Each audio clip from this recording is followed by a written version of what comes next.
పూజా హెగ్డే ఒకానొక టైంలో సౌత్ ఇండస్ట్రీతో పాటు బాలీవుడ్ ఇండస్ట్రీలో వరుస అవకాశాలు అందుకుంటూ బిజీగా గడిపారు. ఒకానొక టైంలో ఇండస్ట్రీలో ఒక వెలుగు వెలిగిన బుట్టబొమ్మను క్రమక్రమంగా వరుస ఫ్లాప్ సినిమాలు వెంటాడుతూ వచ్చాయి. అలా ఆమె స్టార్ హీరోస్ల సరసన నటించిన ఆ సినిమాలు పూర్తిగా ప్రేక్షకులను నిరాశపరచడంతో అవకాశాలు కూడా కోల్పోయింది. ఇలా గత కొంతకాలం పాటు సినిమా ఇండస్ట్రీకి దూరంగా ఉన్న పూజ ఇటీవల తిరిగి కెరీర్ పరంగా బిజీ అయ్యారు. ప్రస్తుతం వరుస సినిమాలతో బిజీగా ఉన్నారు.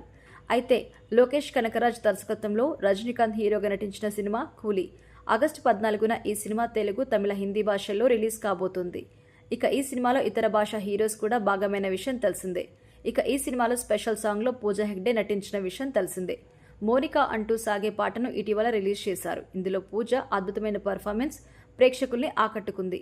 ఇలా పాటకు మంచి ఆదరణ వచ్చిన నేపథ్యంలో పూజా హెగ్డే సోషల్ మీడియా వేదికగా ఈ పాటను ఇంతలా ఆదరించిన ప్రతి ఒక్కరికి ప్రత్యేకంగా థ్యాంక్స్ చెప్పారు. అదేవిధంగా ఈ పాట కోసం ఆమె ఎంతలా కష్టపడ్డారు అనేది కూడా చెప్పారు. ఈ పాట తన సినీ కెరియర్లో ఎంతో అద్భుతమైన పాట అని, అలాగే ఈ పాట కోసం ఎంతో కష్టపడ్డాను అని కూడా తెలిపారు. ఈ పాట కోసం డాన్స్ చేస్తున్న టైంలో తీవ్రమైన ఎండ, వేడి కారణంగా ఇబ్బంది పడ్డట్టుగా కూడా తెలిపింది. ఈ పాట కోసం నా వంతు నేను ఎంతో కష్టపడ్డాను అని కూడా తెలిపింది.